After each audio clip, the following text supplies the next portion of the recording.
Então agora nós vamos entrar na parte do EMENG, que é o Estatuto dos Militares do Estado de Minas Gerais. É a lei aí 5.301 de 69. Primeira coisa que vocês têm que perceber em relação ao EMENG, ainda mais aquelas pessoas que tiveram pouco contato ou não tiveram contato nenhum com o Estatuto, isso aí geralmente acontece em relação à legislação estadual, legislação interna estadual. Muito dos artigos, muito do que está escrito ali, às vezes vai conflitar com o que há de moderno aí no direito. Então você, às vezes, aí que é estudante do direito, aí que é grande conhecedor da parte jurídica, cuidado para não tentar aplicar outros ramos aí, como direito constitucional e direito penal aí, nas partes aí do nosso estatuto. Vocês vão ver, isso acontece basicamente, praticamente aí em todos os estatutos internos aí de todas as corporações. Vai ter artigo, vai ter parte ali que vai estar em conflito com a Constituição, vai ter parte ali que vai estar em conflito com a jurisprudência, com a doutrina. Então, não se atenha a isso. Tem que saber separar por caixa. Aqui nós estamos estudando o Estatuto dos Militares de Minas Gerais. Então, entenda que você tem que estudar isso aqui de forma literal. Se você leu alguma coisa ali e você achou que aquilo ali é inconstitucional, que não está de acordo com o direito penal, não está de acordo com o direito constitucional, guarde isso para o direito constitucional. Aqui tem que estar na literalidade. Outro ponto aqui, vocês vão ver que a maioria das questões relacionadas aí ao EMENG são questões literais. Vão ver que é apenas um jogo de palavra. Vão tentar colocar conceitos e vai trocar a definição desses conceitos. Ou vai tentar mudar alguma palavra ali do próprio artigo que vai tornar ali a questão errada, a questão inteligível.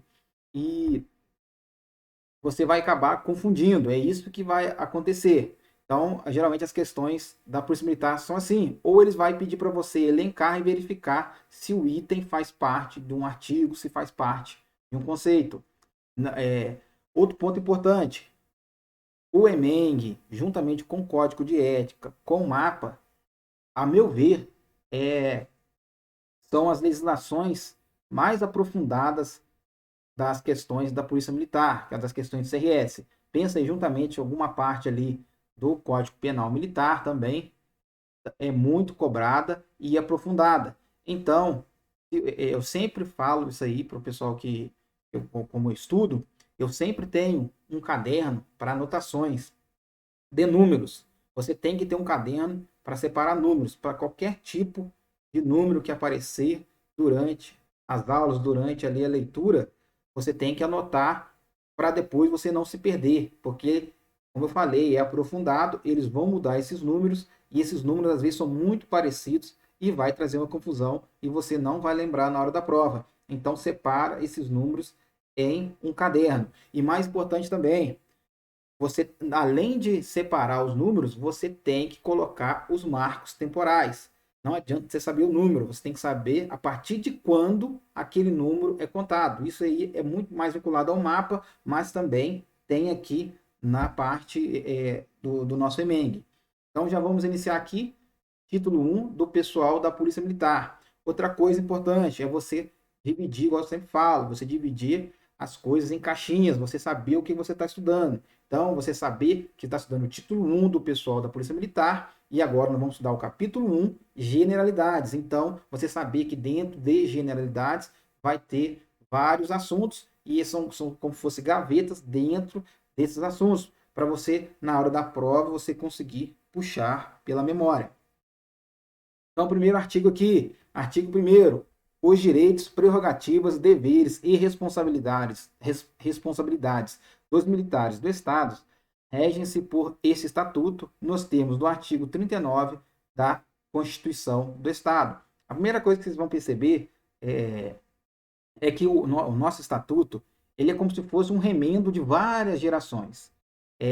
O nosso estatuto é de 69 e ele foi remendado aí várias vezes, mas a essência dele é o artigo 39, é o artigo 39, é aqui da Constituição do Estado. Quando vocês lerem a apostila, vai estar lá o artigo 39 e também vai ter também, pelo menos o pessoal aí do EAP e do CFS, vai ter também esse artigo 39 para você estudar na Constituição do Estado. Então você vai ver que muitos dos direitos, nossos direitos aqui do Estatuto, são repetidos ali da Constituição do Estado e até da Constituição Federal. Continuando.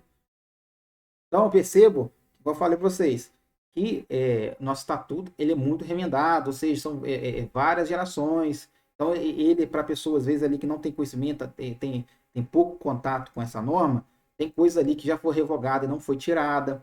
Então cuidado quando vocês estudarem. Se atenham ao que eu colocar na apostila e o que e também não pegar às vezes aí, né, como se fosse uma legislação desatualizada, porque às vezes você vai confundir e vai estudar coisas erradas aí e vai levar para a prova coisas erradas. Então, se atenha à apostila e à legislação atualizada.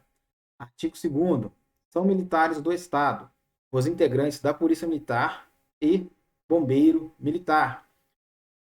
O pessoal aí que vai prestar, às vezes, aí o concurso de soldado, tem que entender que quando na parte estadual, nos estados, existem os militares estaduais. E os militares estaduais, geralmente aí, né, geralmente não são os militares, a polícia militar e o bombeiro militar. Cuidado aí, porque aquela pessoa, às vezes, que não tem um conhecimento um pouco aprofundado, às vezes não conhece, a guarda municipal aí não é militar, às vezes utiliza farda, então se atenha ao conceito militar do Estado é apenas a Polícia Militar e Bombeiro Militar. Isso aqui às vezes, para quem já ingressou na polícia, vai fazer um EAP, vai fazer um SFS, isso aqui acaba que fica meio batido, mas aquelas pessoas que vão adentrar aí no curso de soldado se atém a isso aqui, porque às vezes vê aí um guarda municipal fardado, não tem conhecimento da Constituição e vai achar também que é um militar, e às vezes a banca pode fazer uma pegadinha. Continuando. No decorrer de sua carreira, pode o militar encontrar-se na ativa, na reserva ou na situação de reformado. Aqui, esse artigo 3º, eu vou mostrar para vocês aqui, ainda mais que as pessoas que já são integrantes ali da Polícia Militar ou do Bombeiro Militar aí. Cuidado, porque temos que ter humildade. Parece que esses definições aqui são fáceis, parece que é fácil de lembrar, contudo, na hora da prova você vai acabar confundindo. Eu mesmo, resolvendo questões, já confundi reserva com reformado, ainda mais quando a gente fica muito tempo sem ver aí, né, os conceitos. Então, se atenha, seja humilde, vai ali, verifica, olha as peculiaridades de cada um para não confundir na prova, porque na hora da prova confunde mesmo. Então vamos colocar aqui, ó, na carreira policial militar, ele pode encontrar-se na ativa, na reserva ou reformado.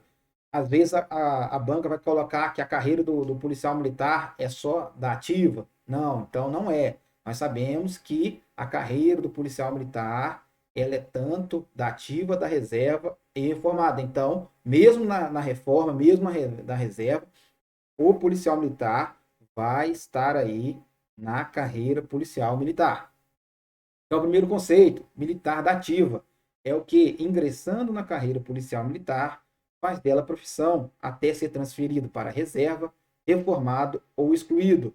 Observe essas 3 palavras aqui. Se a banca suprimir alguma dessas palavras, a questão vai estar errada, porque questão faltando, questão quando se retira alguma dessas peças aqui, ó, vai estar a questão errada. Outro ponto, o que a banca faz aqui, geralmente com esses conceitos? Ela vai tentar confundir você, vai colocar ali o conceito, vai falar que o conceito de reserva, na verdade, é ativa, e vai falar que o conceito de reformado é o da reserva. E se ela quiser complicar mais um pouquinho, ela vai mudar alguma palavra ali internamente de cada um desses conceitos. Então, voltando, militar da ativa é o que ingressando na carreira policial militar faz dela profissão até ser transferido para a reserva, reformado ou excluído. Questão incompleta é questão errada. Se vier falando que é só para reserva, só reformado ou excluído, a questão vai estar errada. Continuando. Parágrafo 2º. Militar da reserva é o que, tendo prestado serviço na ativa, passa a situação de inatividade. Então, grave o conceito e cuidado com essas palavras que vêm no final, geralmente aí dos conceitos no final do artigo.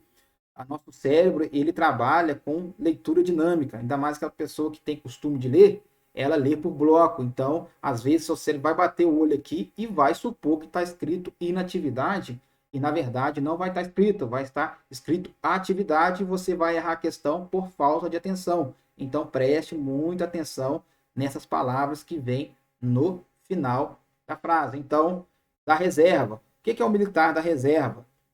O militar da reserva é aquele que ainda pode ser convocado, caso haja necessidade do Estado, pode ser ainda convocado. Ele está aí como se fosse aposentado, mas se houver uma necessidade do Estado, vamos supor, uma grande calamidade, uma guerra, pode o governador ainda convocar esse militar da reserva.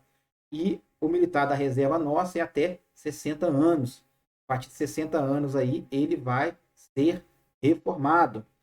E aí que ele não é mais obrigado de nenhum serviço policial militar. É o que fala aqui, ó, reformado é o militar desobrigado definitivamente do serviço. Aqui é onde o militar não mais pode ser convocado. E essa é a principal diferença entre reserva e reformado. Reformado, ele não pode mais ser chamado nem pelo governador aí para prestar serviço. Geralmente, são os militares ali que já completaram mais de 60 anos. Artigo 4º. A carreira na Polícia Militar é privativa de brasileiros natos para oficiais e natos ou naturalizados para praças, observadas as condições de cidadania, idade, capacidade física, moral e intelectual previstas em leis e regulamentos. Primeiro ponto. Geralmente também, isso aqui é um aviso para o pessoal aí, estudante do direito, aquele pessoal que gosta muito de súmula, gosta muito da doutrina. Falei no início, se atenha à literalidade. Nós sabemos que, relacionado à competência, a divisão competência da Constituição Federal, não se pode o Estado ali restringir algo que a Constituição não restringiu. Se ela colocou, o Estado não pode vir ali restringir. Isso aí nós sabemos, mas isso aí fica para o direito constitucional. Aqui está escrito. E para oficiais da Polícia Militar de Minas Gerais ou bombeiro militar de Minas Gerais, tem que ser nato. Mas eu sei uma doutrina aí, eu sei uma jurisprudência que fala que, na verdade, só os oficiais das Forças Armadas é que tem que ser nato e, na verdade, está errado. Está errado, bacana, você sabe disso, mas isso aqui não é válido. A Polícia Militar ela vai cobrar e vai te marcar esse seu pensamento como errado. Então, grave bem. Você tem que entender que para o entendimento do EMENG, do nosso estatuto aqui, nato é para oficiais, mesmo sendo militares do Estado. Então, grave a literalidade. E natos ou naturalizados para praças, observadas as condições da cidadania, idade, capacidade física, moral e intelectual. Então, oficiais, natos. Para praças, pode ser natos ou naturalizados. E outra coisa, a banca ela pode vir aqui acrescentar ou retirar alguma dessas palavras aqui e tornar a questão errada. Então, cuidado quando ela vem elencando vários desses itens aqui. Se ela quiser deixar a questão mais difícil, ela vem aqui e muda uma dessas palavras. Colocar aqui, vamos supor, cidadania, idade, capacidade física, moral e cultural. E você não vai perceber. E isso vai tornar a questão errada. Então, cuidado com quando se vem elencando várias palavras assim em sequência. Então, continuando. Artigo 5º. O ingresso nas instituições militares estaduais far-se-á por meio de concurso público de provas ou de provas e títulos no posto de graduação inicial nos quadros previstos. Então, vamos parar aqui, ó. Vamos ver que uma coisa para você observar, ó, para ingressar pode ser por provas ou de provas e títulos. Não existe ingresso em concurso público na Polícia Militar somente por título. Então, cuidado se aqui trocar esse e colocar um ou, a questão vai estar errada. Então, é feito mediante concurso público, ou é só prova, ou por provas e títulos. Prova e títulos. Então, quais são os requisitos para o ingresso nas instituições militares? Primeiro, ser brasileiro. É aí observar aquela relação do oficial e do praça. Oficial, nato, praça, naturalizado e nato. Possuir idoneidade moral. Estar quite com as obrigações eleitorais e militares. Estar quite com as obrigações eleitorais e militares. Ter entre 18 e 30 anos de idade na data da inclusão, salvo para os oficiais do quadro de saúde, cuja a idade máxima será de 35 anos. Então, ó, apareceu o número, você tem que vir aqui e já separar aí no seu caderno de números. Observe que para os oficiais do quadro de saúde, pode ser 35 anos, pode ser máxima 35 anos. Outro ponto aqui, observe que é oficiais, não caia em pegadinha aí da banca falando que praças do quadro de saúde, a idade máxima vai ser de 35 anos, e não é. Olha a literalidade, oficiais do quadro de saúde, então não caia em pegadinha. Possuir nível superior de escolaridade para ingresso na Polícia Militar e nível médio de escolaridade ou equivalente para ingresso no Corpo de Bombeiro. Aqui mais para aqueles que ainda, né, vão ingressar aí, para não se confundir, ou aquelas pessoas também que fazem leitura rápido não percebem. Às vezes pode trocar aqui, a banca pode vir e trocar, falar que para o bombeiro militar exige nível superior de escolaridade e para polícia militar não exige. É o contrário, então também não cai nesse tipo de pegadinha. Ter altura mínima de 1,60 m, exceto para oficiais do quadro de saúde, a mesma coisa. Ó, a altura mínima é de 1,60 m. Para oficiais da saúde, essa altura pode aumentar, pode diminuir, não tem, não está vinculada à altura. Cuidado também aqui que fala para oficiais do quadro de saúde, não está falando em praça do quadro de saúde, nem praça especialista. Está falando em oficiais, não cai nesse tipo de pegadinha. Ter aptidão física, ter aprovado em avaliação psicológica, ter sanidade física e mental, não apresentar, quando em uso dos diversos uniformes, tatuagem visível que seja por significado incompatível com exercícios da atividade policial militar ou de bombeiro. Então, outro ponto importante, observe que a tatuagem não pode estar visível, supondo que o candidato tem uma tatuagem escondida lá, às vezes de uma suástica lá dentro no braço, ou que não apareça, ou em algum lugar do corpo que não apareça. Isso aí não vai poder ser utilizado, porque ó, não é requisito, porque fala que é tatuagem visível. Se atenha à literalidade do artigo. Cuidado, então, que é visível.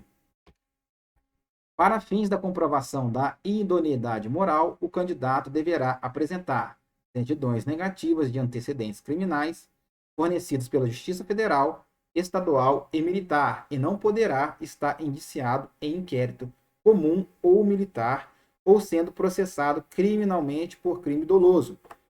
Então, primeira coisa, ó, o que a banca vai tentar fazer com vocês? Vai falar, vai mudar isso aqui, vai falar que é comprovação psicológica, comprovação física, vai tentar colocar aqui que é uma outra coisa, que é a comprovação de um outro tipo de requisito. Então, a primeira coisa que tem que entender que é da idoneidade moral. E outra coisa também, certidões negativas de antecedentes criminais. Cuidado para a banca não vir aqui e mudar para antecedentes civis ou antecedentes administrativos. Então, se atém que são antecedentes criminais. Outro ponto, tem que ser fornecida pela Justiça Federal, Estadual e Militar. E não poderá estar indiciado em inquérito. Isso aqui também para aquelas pessoas ali que são grandes conhecedores do direito, que vai querer trazer para cá o conhecimento do direito, ainda mais do direito penal aí, e vai querer aplicar aqui no nosso EMENG. Cuidado, porque tem uma súmula falando que Quando você está indiciado em inquérito, você não pode utilizar isso como preceito para verificar idoneidade moral, mas isso é no direito penal. Aqui, na parte do nosso emeng, do estatuto, vai sim, o indiciado em inquérito não poderá entrar na polícia militar por causa do quesito de idoneidade moral.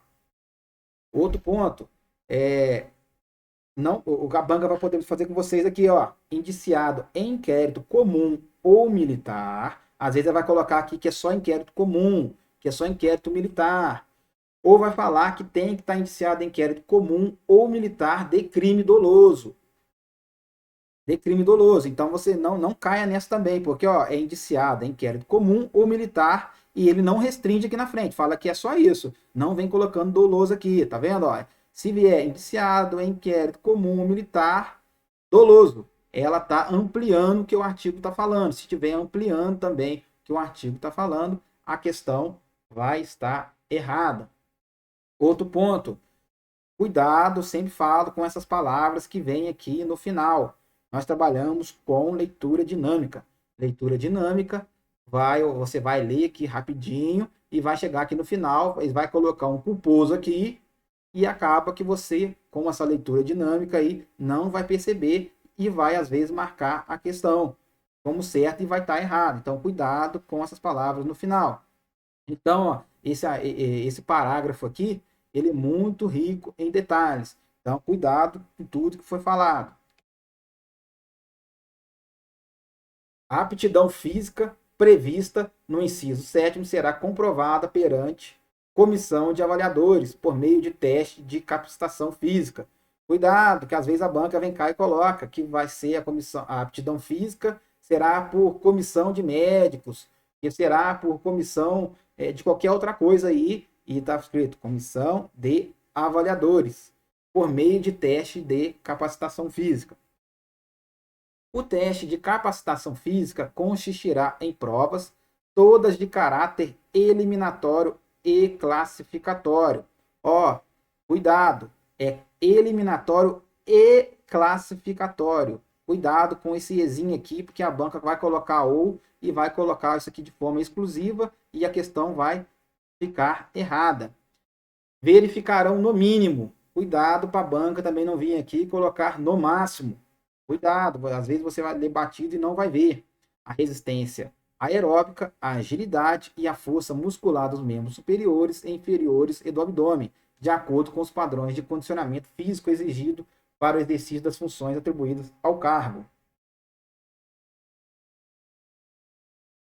A avaliação psicológica prevista no inciso 8º será realizada por oficial psicólogo ou comissão de oficiais psicólogos dos quadros da instituição militar ou por psicólogo contratado e terá como base as exigências funcionais e comportamentais do cargo a ser ocupado, compreendendo no mínimo. Então, cuidado aqui, que é avaliação psicológica, pode ser tanto feito por oficial psicólogo ou por comissão de oficial psicólogo, e pode ser tanto um militar aí, né, psicólogo da própria polícia militar, ou pode ser psicólogo contratado. Às vezes a banca vai colocar aí que só pode ser feita por psicólogo da polícia militar, e não é. O que vem falando aqui no parágrafo é que também pode ser por psicólogo contratado.